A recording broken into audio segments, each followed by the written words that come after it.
President Rodrigo Duterte visited quake-hit areas in Pampanga this afternoon. He was also briefed on the quake destruction in the province and other parts of Luzon. During the briefing, quake victims were assured of government assistance, as we hear from Mela Las Moras. In a situation briefing today in San Fernando City, Pampanga about the impact of the Luzon quake, various cabinet secretaries and other government officials reported about their assessment and efforts to no less than President Rodrigo Duterte. The National Disaster Risk Reduction and Management Council started their presentation elaborating how big was the impact of the earthquake and the consolidated actions of the authorities from search and rescue operations to information dissemination.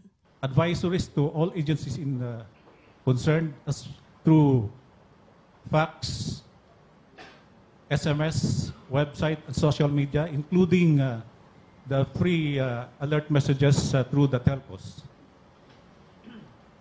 We likewise recommended the suspension of work in government in the offices in Metro Manila in anticipation of possible pressure on the transport sector.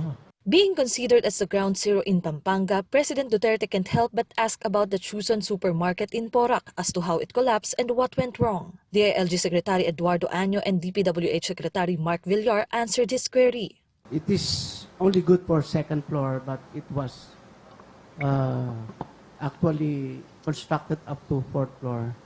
In fact, I would be issuing a memorandum circular to LGUs that have Chuson supermarket in their jurisdiction to temporarily suspend the business permit until we have reassessed the structural integrity of these supermarkets.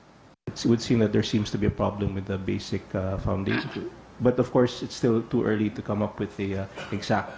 Pero naka-deploy na po yung team namin, yung forensics team, para ma-identify yung exact. The President also interrogated the heads of the Department of Social Welfare and Development, Department of Agriculture, Department of Health, along with other agencies to ensure if they are doing their job well. Our medical response to everybody, to every kind of injury suffered by now by the people can adequately be met by government at this time.